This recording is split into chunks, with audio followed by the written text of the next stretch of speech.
Welcome to Slaughterhouse Stories. I hope you enjoy the story I have for you tonight.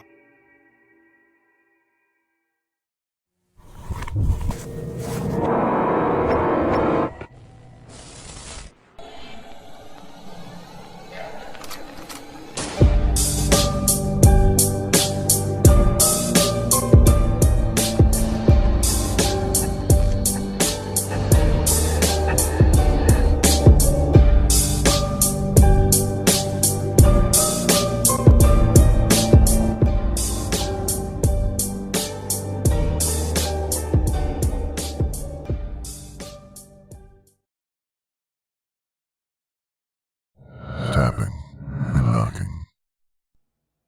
When I was around 13, I moved into a relatively large house in a small neighborhood. My room was on the second story, and I had a window that was almost completely hidden by the high headboard of my bed. I say almost completely hidden, because about a quarter of it could be seen above the headboard. I was, and still am, really paranoid about people watching me, so I'd feel really uncomfortable at night while on my computer, even though it seemed impossible for someone to look into a window several feet off the ground. Whenever the thought would come into my head, I would take the pillows from my bed and put them on top of the headboard to cover the window. After a few months of living there, I would sometimes hear tapping. It was as if someone was knocking on wood. At first, it was 1 or 2 knocks, but after a while it would be 3 or 4 knocks. It didn't happen very often, but it always happened late at night. I told my father, the only other person that lived in the house, but he would always dismiss it as the cat. After enough convincing, I decided that it was probably the cat. After a year passed, with the tapping happening every other day or so, my cat passed away. It was sad, because I had her since she was just a kitten, and her passing was very unexpected. She was an indoor cat, and somehow managed to get outside. We thought she had just run away at first, but after a week of searching we found her. She had been killed by what we assumed was a dog or other wildlife creature. I didn't hear the tapping after my cat died, so that comforted me, in that I knew it was indeed her who was doing it. Or so I thought. After around a month, I heard the tapping again. This time, it wasn't the sound of wood. It was the sound of someone tapping on a window. I was facing the computer, and facing away from the almost covered window.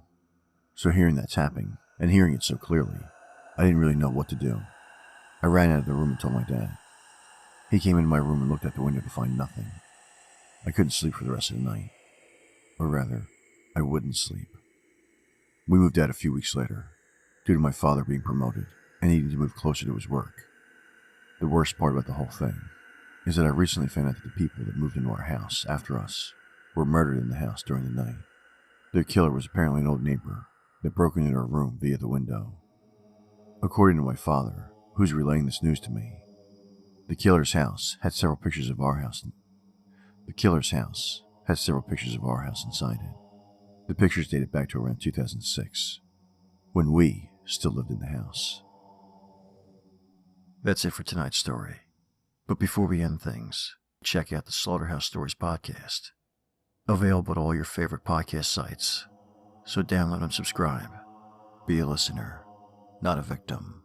And as always, thank you for listening. If you enjoyed tonight's story, please like, share, and subscribe. And until next time, stay spooky.